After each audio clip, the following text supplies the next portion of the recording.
wax ji nga xam ne moo nekk ci xibaar yi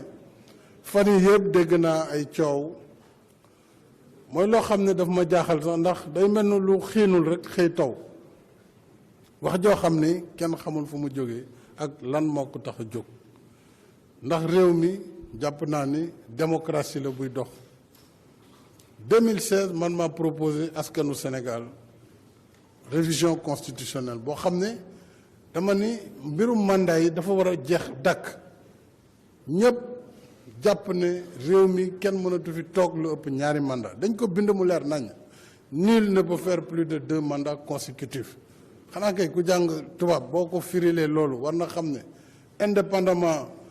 référendum loi 2016 wala loi 91 dañu ne mandat bi juróomi at la benn yoon lañ ko mën a renouveler muy donc boo ko renouveler muy ñaari mandat ñu yokkaat ci leneen lu koy tëj ne de toute façon kenn mënul def lu ëpp ñaari mandat yu tegale donc loolu la constitution bi wax donc loolu lu leer na man maa ngi sama benn mandat boo xam ne bu ci yàlla àndee 2019 lay jeex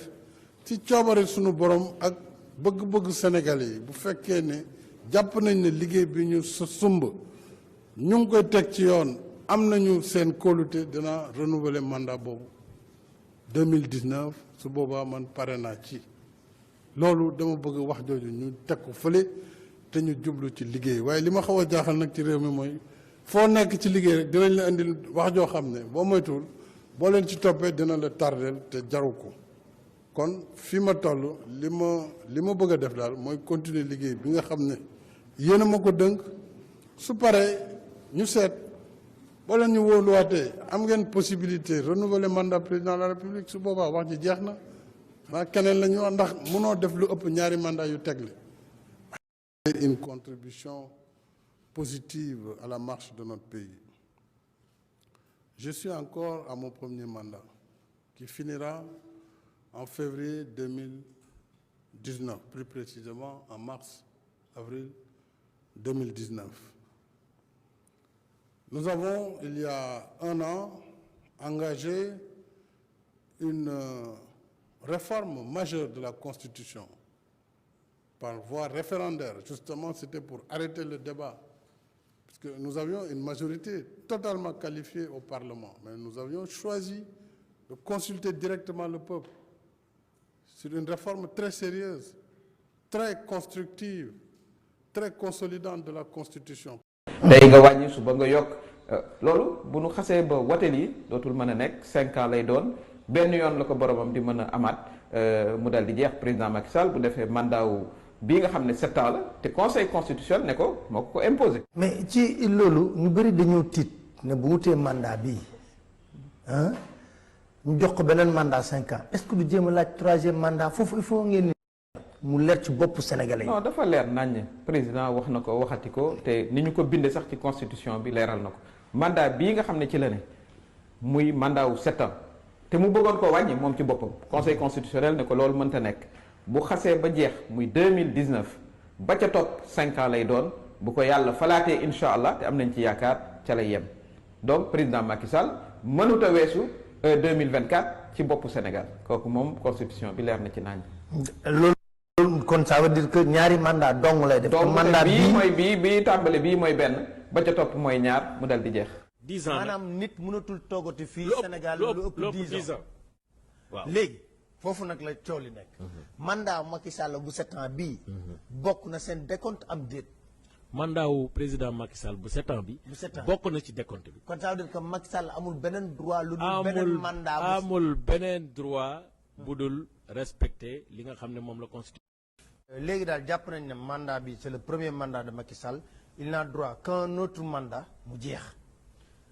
loolu moom mooy nul xam nga nul mooy kenn amul sañ-sañu def ñaari mandat yu tegale lu ëpp ñaari mandat yu tegale xam nga durée ak mandat du benn. objectif réduire mandat bi moo naan mooy que benn président de la République bu ñu falati du fi defati plus de 10 ans lu ëpp fukki at. est-ce que mandat Macky Sall bii. 17 ans. defati plus de 10 ans lu ëpp fukki at. est-ce que mandat Macky Sall bii. 17 ans en cours dafa bokk ci décompte bi wala déet mais Pape Alé loolu foofu laa bëggoon ñëw parce que réforme bi dafa def benn article alinéa 27 bu constitution ne nul ne peut faire plus de 2 mandats consécutifs bu fekkee ne tubaab rek a jàng mooy bépp président ci commencé ci Macky Sall bu fi falooti mënul def ñaari mandat yu tegloo loolu mooy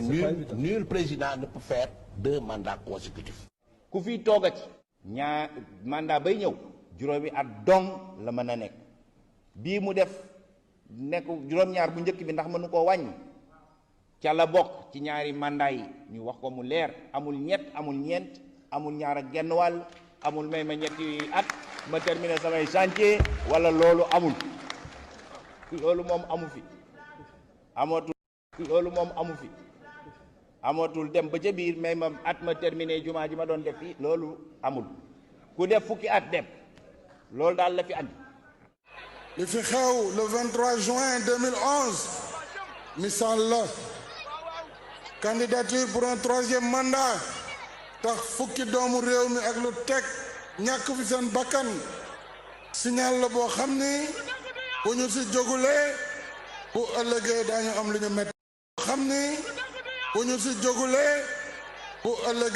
am lu ñu metti suñu réew.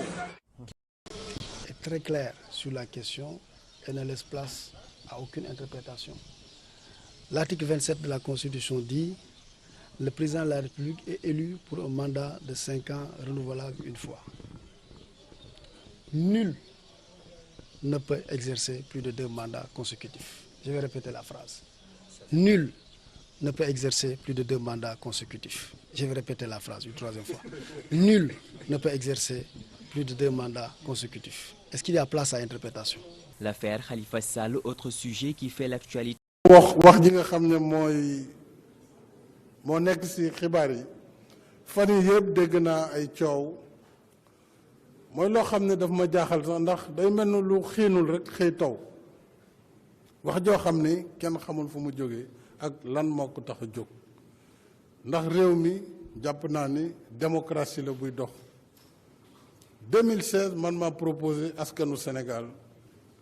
révision constitutionnelle boo xam ne dama ni mbirum mandat yi dafa war a jeex dàkk ñëpp jàpp ne réew mi kenn mënatu fi toog lu ëpp ñaari mandat dañ ko bind mu leer nañ